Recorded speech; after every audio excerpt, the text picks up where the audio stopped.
welcome to Peeps Creek, the cafe. You know, here at the cafe, we always have a drink. I have my water here, right here, boom, boom, boom. And today, I am going to make a Hellfire Manhattan, okay? And before we do that, I do want to take this quick moment to give my condolences to the family of Sarah Dash. For those of you who don't know who Sarah Dash is one of the founding members of Patti LaBelle and the Bluebelles. She was also in the LaBelle group. She also, itty kitty, yeah. Okay. And for those of you who know me, you know that Patti LaBelle is my favorite artist, and I love LaBelle, the group. And she also has Centerman and things of that nature. Well, anyhow, she was in Jersey this weekend. I believe it was on Saturday. She happened to go on stage with Miss Patti LaBelle while Miss Patti was there in Atlantic City. It was a great opportunity for them to just get on stage with one another. She got up there, they performed. It was just impromptu. And yeah, the crowd was going wild. And then on Monday, so you just never know in this world how much time you have. So it's best to try to use your time wisely. It's absolutely no time and effort or necessary for people to be engaged in all of this unnecessary anger with one another. I am trying my best to avoid it. I had someone to try to get me out of my element this weekend, actually on Sunday. But yeah, shit don't work with me. So I'm just going to live life to the fullest, because you never know when it is your last days on this great earth. All right. So this is my first time trying to do this Hellfire Manhattan. And why do I call it a Hellfire Manhattan?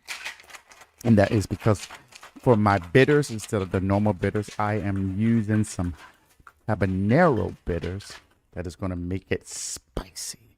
And today's topic is absolutely relevant for something that is a spicy drink, because the topic itself is spicy. We are going to be talking about in this episode 51. It is entitled Who's the Victim? We are going to be talking about two individuals. At the time was an 18-year-old. His name was Tarence, but he went by TJ Mitchell. And then we have a 27-year-old at the time named Ronald Taylor Jr. But before we do that, let's cheers to Miss Dash, all her memories, a legend. Give them their flowers while they're here today. And here at the Peeps Creek, the cafe, we are going to taste this Hellfire Manhattan.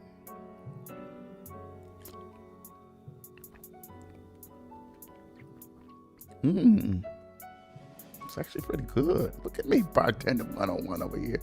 It is kind of spicy though.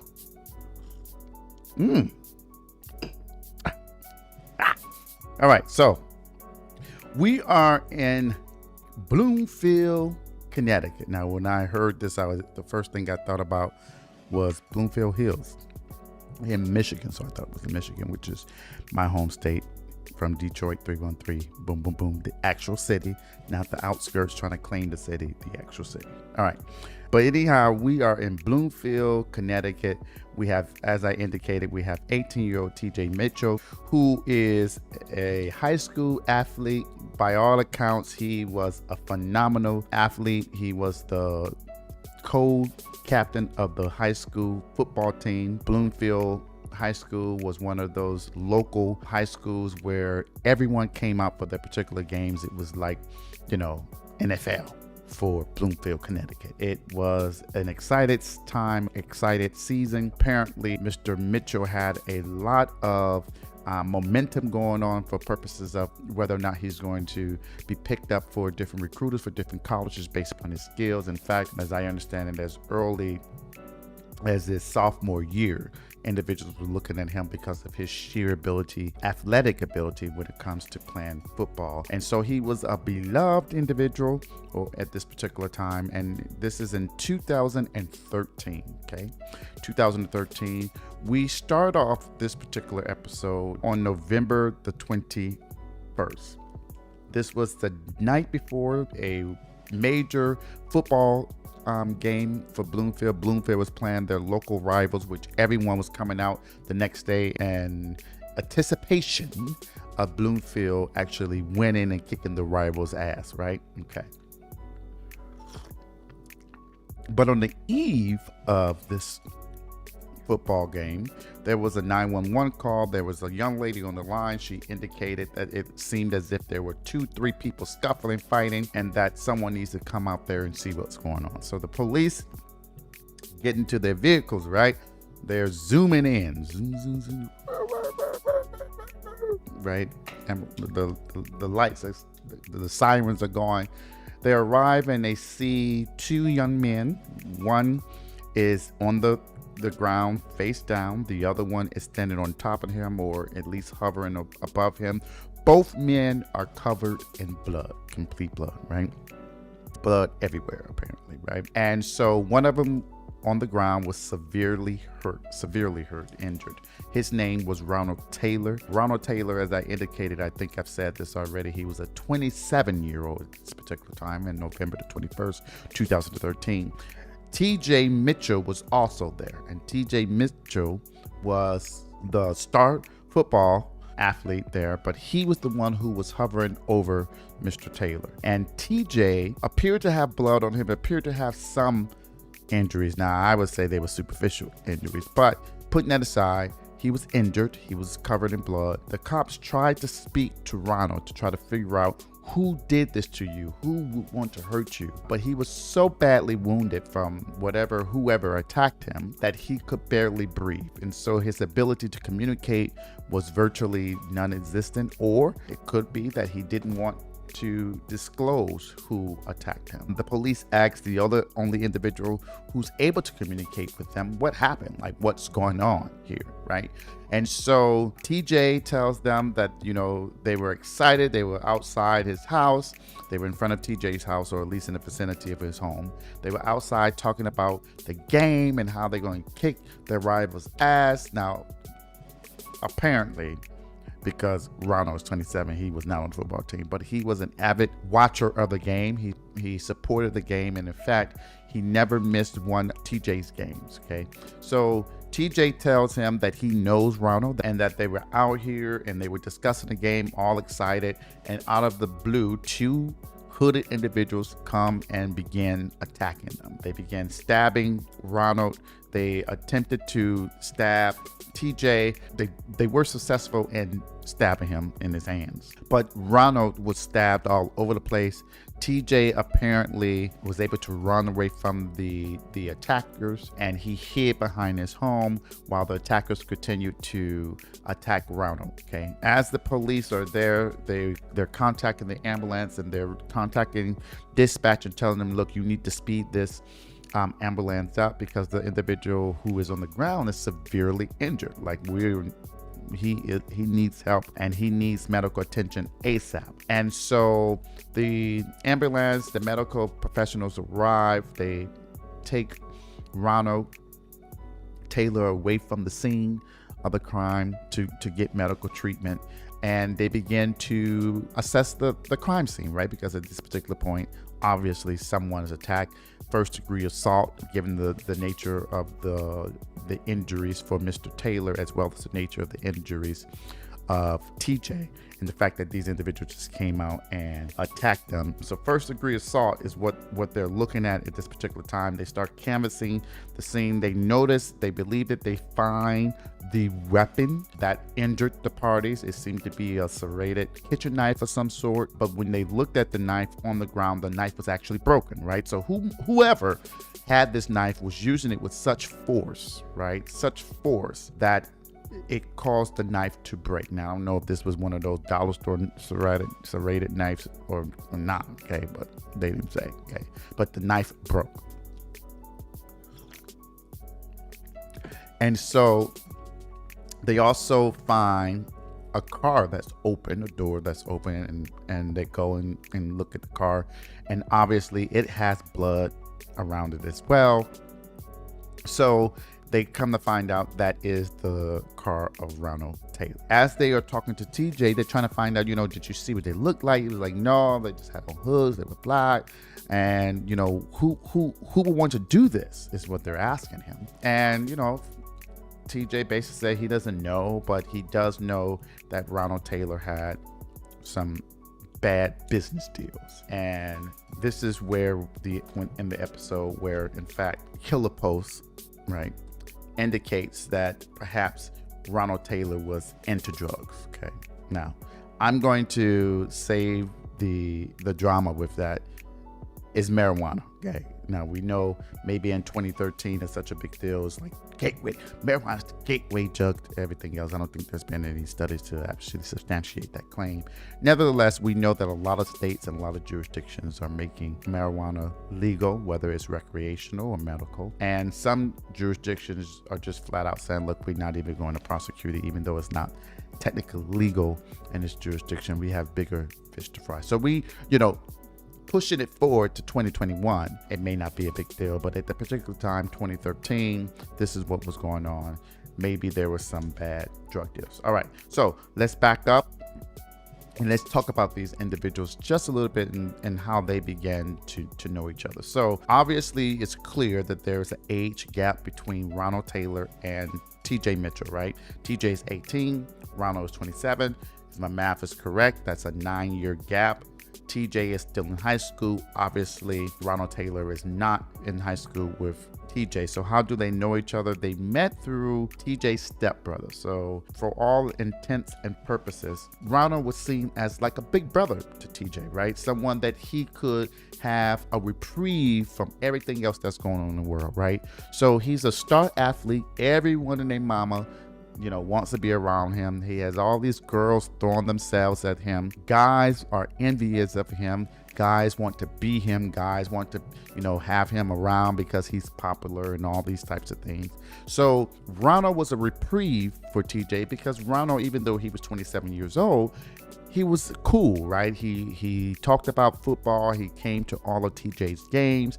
They were able to relate with one another by playing video games with each other. TJ would, talk about the things that he had to do for practice and things like that. So for all intents and purposes, he was this individual with whom he didn't have to be on all the time. So sometimes when you're always on or have to always be on, sometimes you just need someone to go to, right? That you can just hang out with and shoot the breeze with, shoot the shit with, without any fear that that person is going to be judging you or, trying to make you better or trying to, talk you down or lecture you. And what Ronald Taylor was to TJ, right?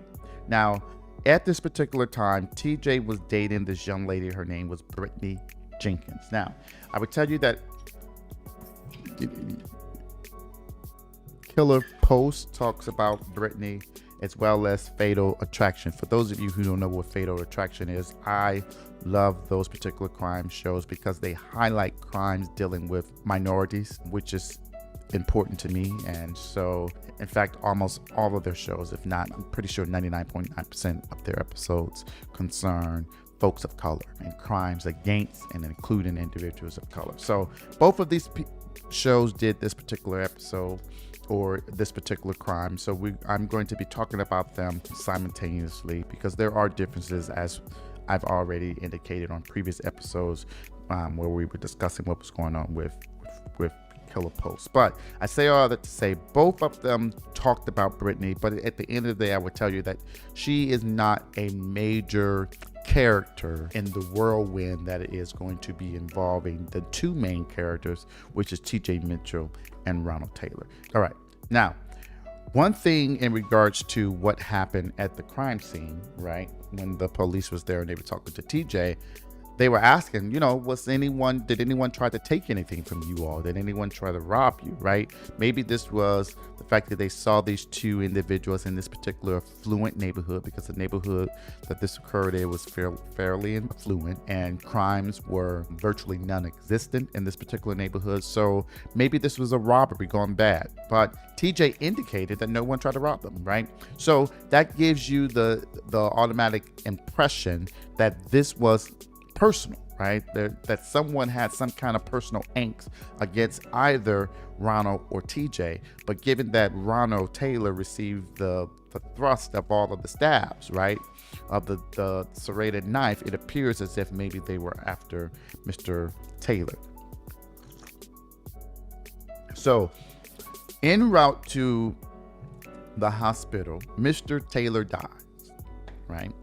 And so one thing that I would say is that, a lot of these shows, they tend to take the perspective of the assailant, the individual who remains alive, right?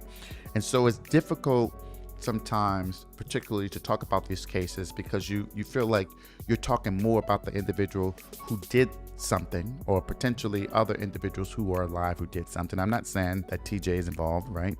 But you don't get to hear the voice, the perspective of the victim, which is just unfortunate. And I realized that as I was, preparing for this particular episode. There's only so much I can say about Ronald Taylor. Now, I will say that on Fatal Attraction, he did have a lot of his family and friends there who would be able to speak his name, who were able to speak his name, who were able to place some kind of personable aspect about him, right? So that individuals can get to know him and know who he was, right? Now, so as I indicated, TJ told the cops, right, that maybe it was a drug deal gone bad, right? And so why would he know this? So apparently, in hanging out with Ronald Taylor, there was an incident where Ronald brought up this box, and in that box was marijuana, where he was smoking it himself. And, he was also known by folks in the high school arena that he was a dealer, right? And so TJ at least acknowledged that his introduction to marijuana allegedly was through Mr. Taylor, as well as his introduction allegedly to drinking was through Mr. Taylor, right? So this is an individual who, even though he's older, apparently he wasn't afraid to sell marijuana to underage individuals, and apparently was not afraid to allow underage individuals to drink with him. All right, now, so in the process of trying to figure out who would stab Mr. Taylor to death, the police began to do some additional investigation. It became clear that this wasn't the first time that Mr. Taylor was stabbed, right? In fact, 18 months prior to the stabbing, which ultimately caused his demise, he was stabbed fairly badly. And I think at one particular point, the stabbing was to the point that it punctured one of his lungs. And so family members had to take him to the hospital. But how did that pop off?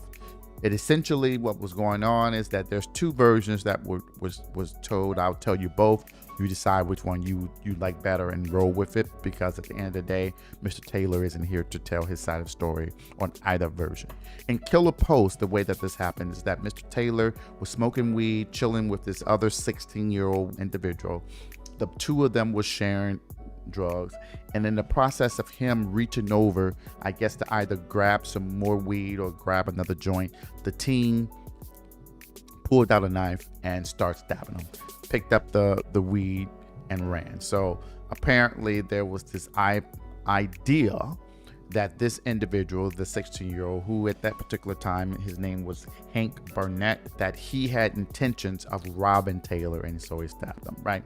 The other version of this on Fatal Attraction was that Ronald was grinding marijuana, doesn't know where, but they were in his house grinding marijuana, and the teen stabbed him. At the end of the day, what is clear is that Mr. Burnett stabbed him, right? And so that individual served some time in juvenile, but because he was a juvenile at the time, we don't know how much time he served because those records are sealed. So just so you all know, let's take a quick moment to quickly educate those individuals who don't know a lot about the criminal justice system.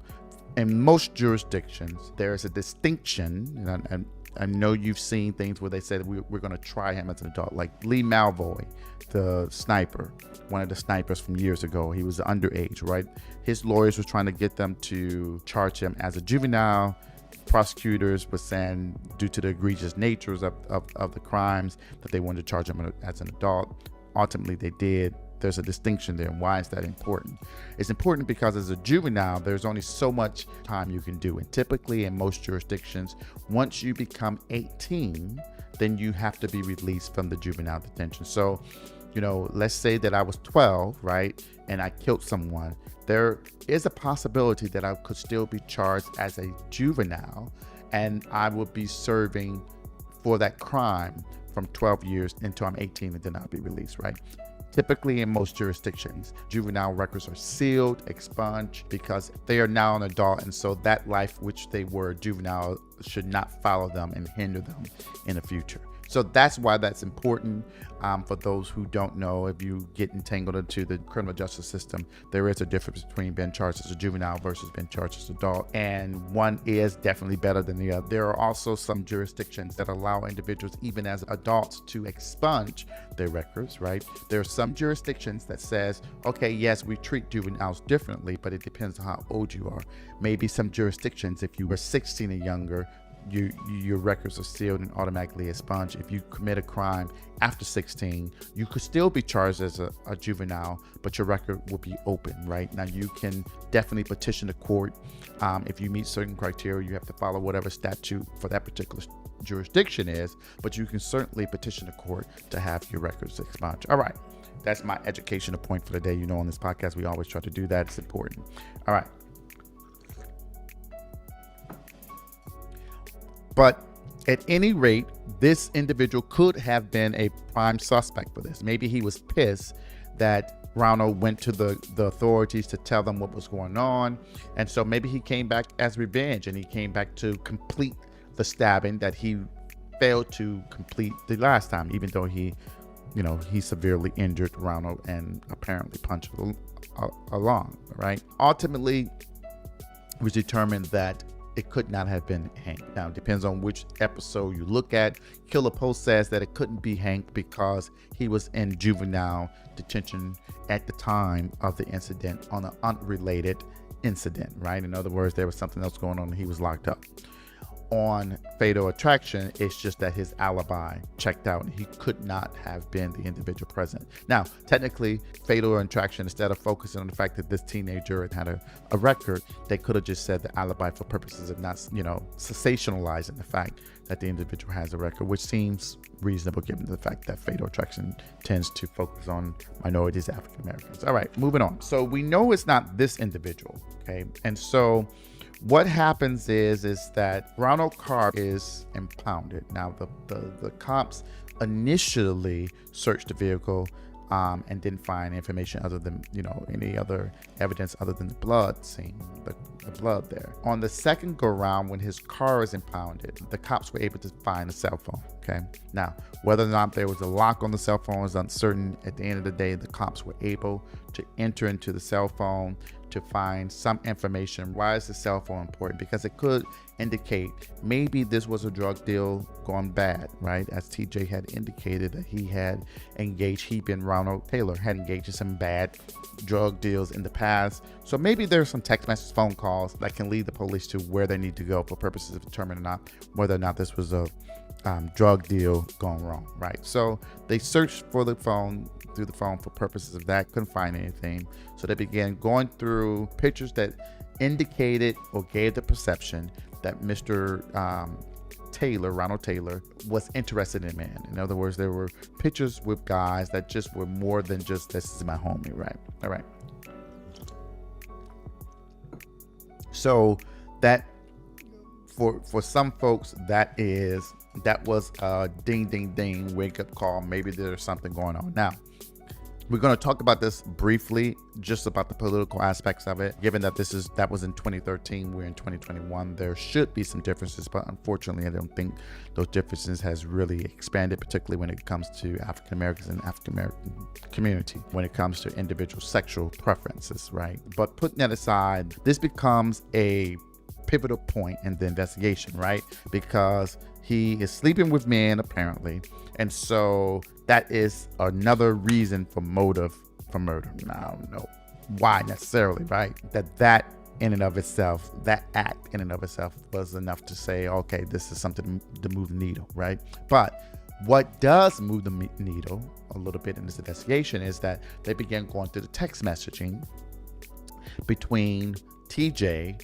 and Ronald, right? Now, I indicated, when I started this, that both of the individuals were attacked, both of them were cut, but I did say Ronald's wounds were superficial.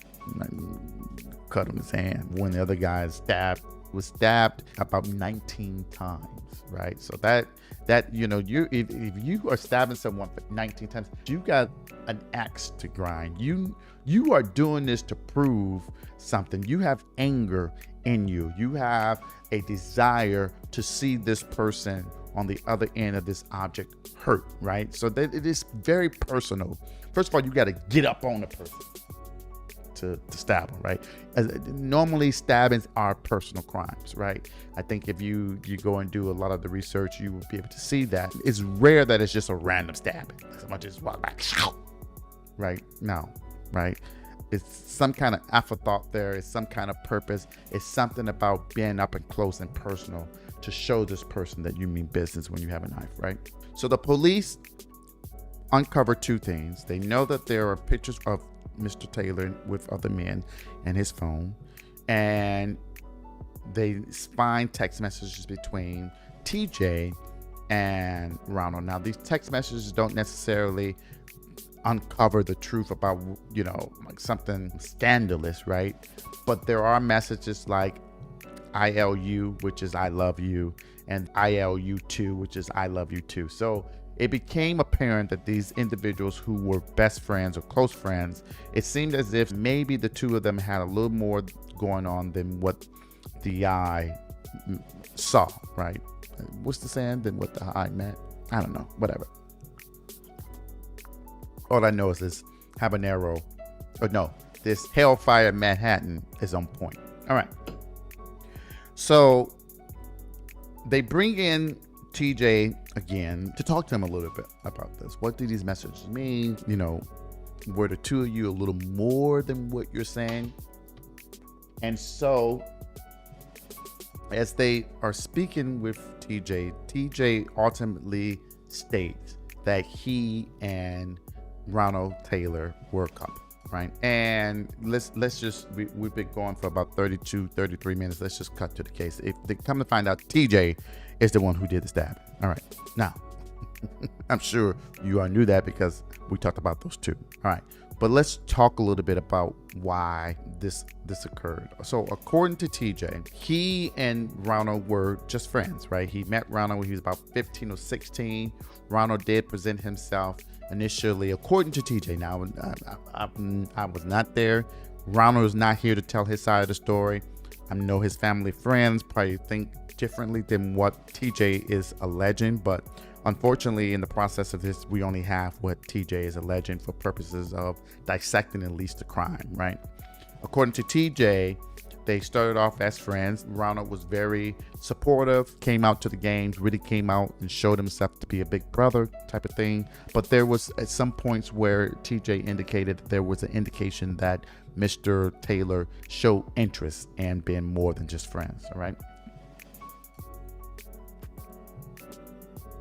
And so TJ indicated that he rebuffed Mr. Taylor's efforts to be more than friends or engage in activities that were more than friends for some time, that he was not interested in doing anything with Ronald besides being friends. All right. So he didn't have a problem with Ronald being gay, according to TJ. He just wanted them to remain friends and remain homeboys and cool with one another. At some point, TJ indicates that they were at Ronald's abode. They were smoking, getting high. They had some drinks. TJ said that he had a little too much to drink, and ultimately they engaged in sexual activity. Now, I am not clear how old TJ was, but what we do know, according to TJ, is that he and Ronald engaged in sexual relations for a 2-year period. Okay, so either it began when he was 16 through 18, or it began closer to his 15 up into 18. But there does seem to be a little hint of impropriety there, and potentially, depending on the state, potentially statutory rape, right? Many jurisdictions, however, if you're 16 and you sleep with someone older than you, you're capable of making decisions. Right now, let's talk a little bit about statutory rape. I know it's not an issue in this case, but I do want to talk about what is statutory rape. Okay, statutory rape is, it doesn't matter whether the person you're sleeping with says, I want to have sex with you or not. It doesn't matter if you look at the ID and they have a fake ID and they show themselves to be older than what they are. If in fact the law shows, is able to prove that at the time that intercourse occurred between one person and another person, and that one person was older, a certain age older than the other person, there is no defense to it, right? Statutory rape is statutory rape. It is rape, okay? You are going to jail, period. Point blank, period, the end. You watch To Catch a Predator, those type of things, right? Now, there are some jurisdictions, and this is important too. You also need to look at what and understand what your jurisdiction identify as statutory rape. There is some jurisdictions that says it doesn't necessarily have to be an adult, right? Some jurisdictions, if the individual is below the age of 15 and they have sex with one who's 17 or older, that could be statutory rape. There are some that says that you need to be 16 3/4 before you are considered to be able to say you engage in consensual sex. So it's important that you actually know what the law says. You read your jurisdiction law. You don't want to be caught up unnecessarily, whether it is as a teenager or not, in some BS. I remember watching a Dateline episode where this was a huge thing between these two white folks, right? The boy engaged in sex with the girl. He could have swore she was 16. Come to find out, she was 15 3/4, and under something like that, and under that particular jurisdiction's law, it was considered statutory rape. And so that's just something that you don't need to engage with, and you don't need to have on your record. But putting aside the issue of statutory rape, there are also power dynamics in here, right? So you have a 27-year-old, you have an 18-year-old, and a lot of people, when I go and I started doing some research and reading the comments, a lot of folks were saying that Ronald was molding and shaping individuals, and there were allegations that this was not the only person who he did this with, right? I don't know. I can't speak to that. I don't know if there was power dynamics. I don't know. I do know that there is a perception that because you are older, that you automatically come into any relationship or interaction with someone who's younger. You come into that dynamic more powerful than that person. But I'm not sure that's always the case. I think there are instances where an individual could be older, right? But the more powerful player is the younger person, because they are manipulating the older individual to make them believe that they are into this relationship they really want to be. So it could be both ways. I'm not saying that that's what occurred here. I just don't agree automatically that just because someone is older, that automatically that indicates that that person is more powerful, and so therefore they're using their power structure as a way to dictate and control that relationship. I think you have to, with any relationship, family, friends, intimate relationships, you have to look at all of the dynamics in order to determine where the power plays occur. Ultimately, TJ admits that they engaged in a relationship with one another for 2 years. I think I said that. But according to TJ, Ronald was very jealous. He didn't like the fact that TJ was engaging with females. He definitely didn't like the fact that he was communicating via text messages with other people. But here's the kicker.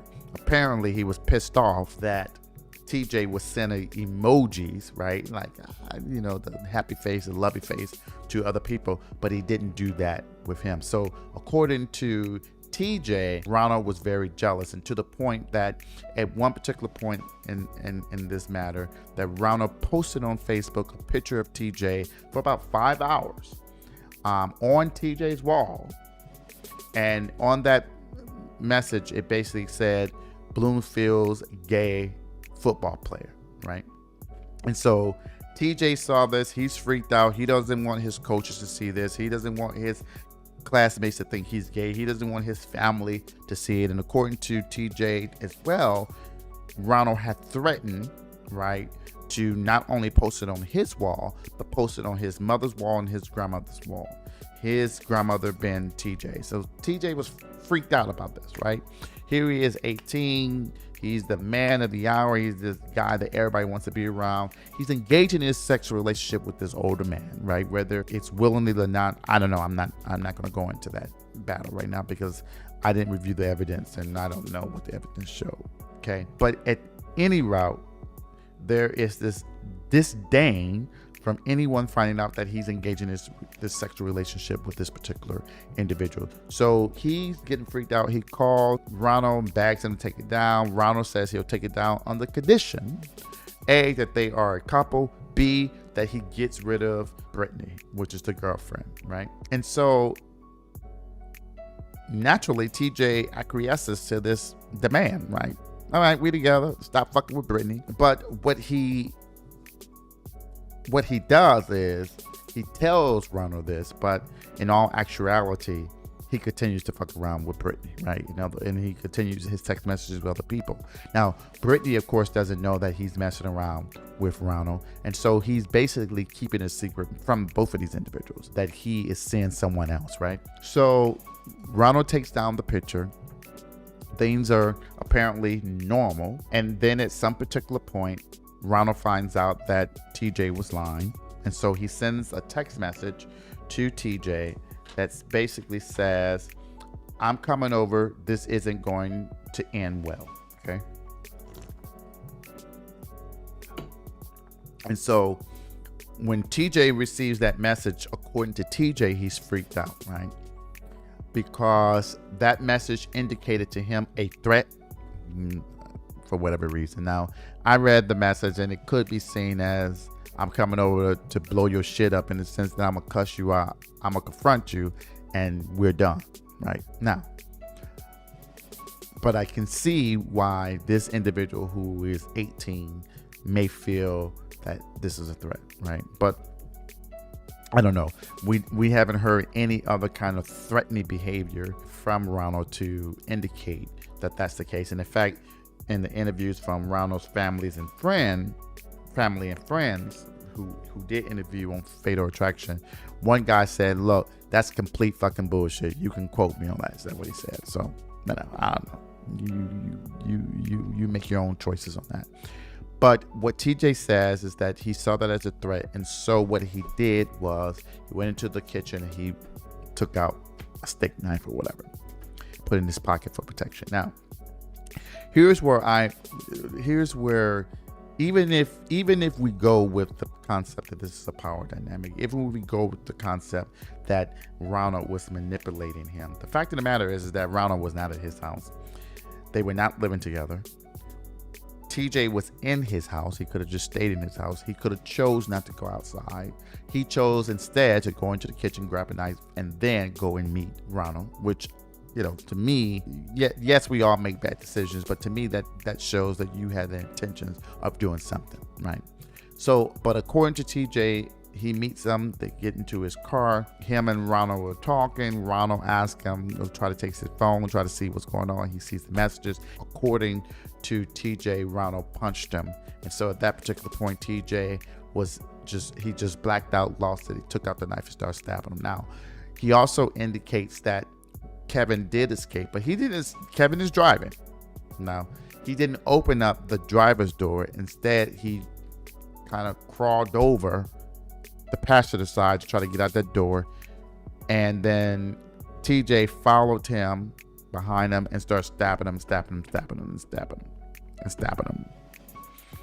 And on one account, it was indicated that Ronald, basically was saying, I'm sorry. He lifted up his hand, said, I didn't mean this.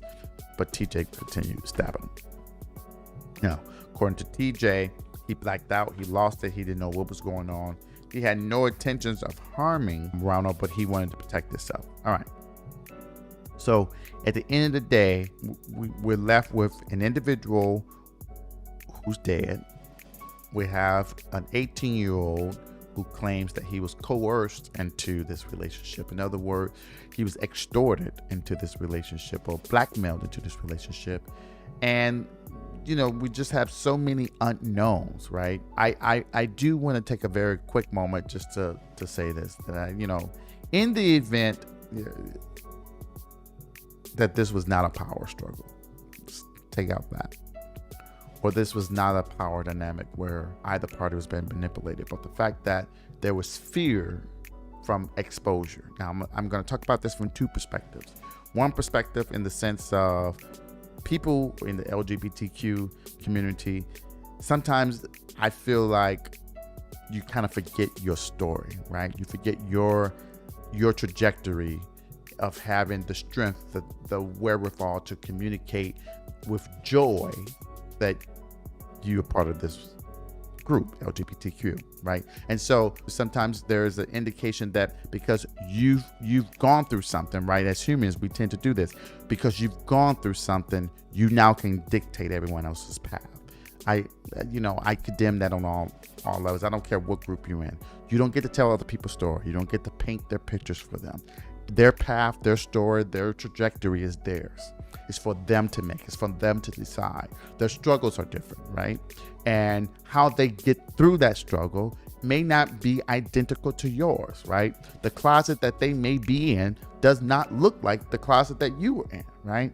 So from that dynamic, I do think that, people need to stop, think, and listen, right? And remember from whence they come, right? You got to always know that, because everyone's story is different. Now, the other side of the coin of that is that, Black people, we need to get it together when it comes to this. Look, people are going to do what they're going to do in the bedroom.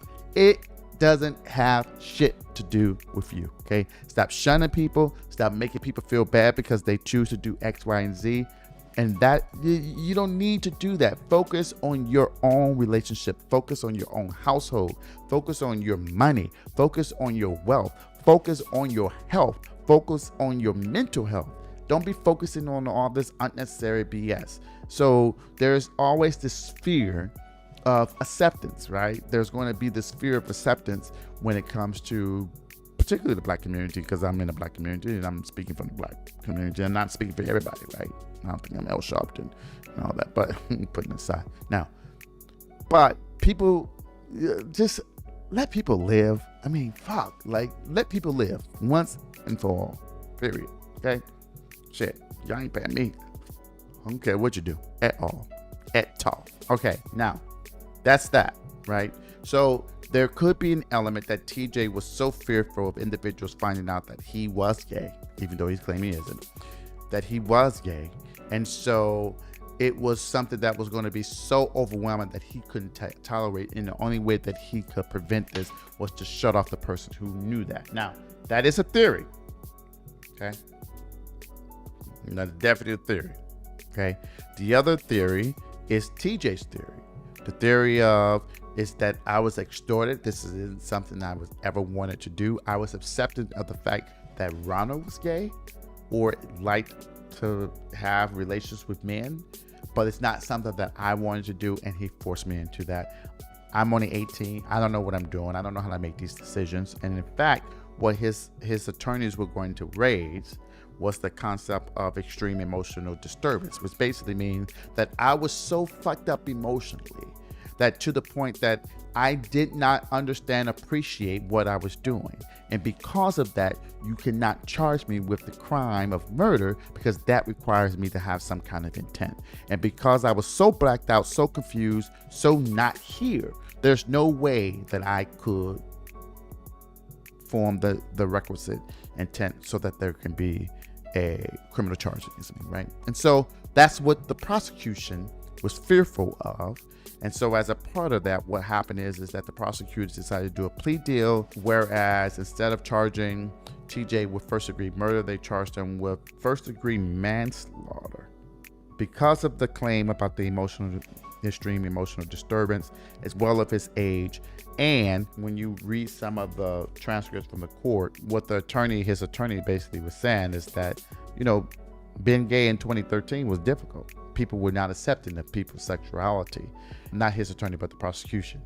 And so it was going to be difficult to carry the burden of proof to show that beyond a reasonable doubt that TJ murdered Ronald with the intent of doing so. And so, at the end of the day, we have two individuals whose lives were lost. One who can't come back, right? One who is in jail. He was sentenced to 12 years. And so that was in 2014. 2015 when he was sentenced. So with that sentence, he probably be out by 2027. But, one of the things that the judge did say while sentencing, and I think this was an important aspect, and I think that judge realized, I'm just saying this, I think the judge sitting through there, sifting through the evidence, hearing the evidence, knew and understood that this wasn't anything that was forced. And the reason I say that is that the judge said while sentencing this young man that I hope while you're in jail that you get your opportunity to be rehabilitated. And I hope that you're rehabilitated so that you can come out and help other men like you to be accepting of who they are, right? And I don't think she was saying you're being accepting of the fact that you were a murderer, right? I think she was being accepting of the fact that you like guys. Do you? Like, at the end of the day, that should not be a hamper. It shouldn't be a black mark, because what people do in their personal lives, what they do in the bedroom is their choice. How people manage their marriages is their choice, right? We look at couples and be like, oh my God, I would never be with her. Oh my God, I would never be with him. I couldn't believe why she would let him treat her like this, or why he would let her treat him like that. You can't do that, because you don't know what people are speaking about intimately in their home, and you don't know what they decide. They may like that. Hell, shit, some people, it's a turn on now. But that is episode 51. Episode 51 is Who's the Victim, and why did I name it that? Because you're going to decide who you believe and who you think is the victim. Some people, when you look at the messages on this case, people were saying that TJ was the victim. He was manipulated by the 27-year-old who was trying to mold and shape him to be something that he did not want to be. Other people would say that, Ronald was the victim. He's dead. He was stabbed 19 times by the person who he was taking under his wing and whom he was engaged in a 2-year relationship with. But episode 51, remember to like us on Apple Podcasts, give us a review, like and subscribe on YouTube. And until next time, continue to drink, listen, and converse. I'm going to continue this Hellfire Manhattan. And until next time, boom, peace and love.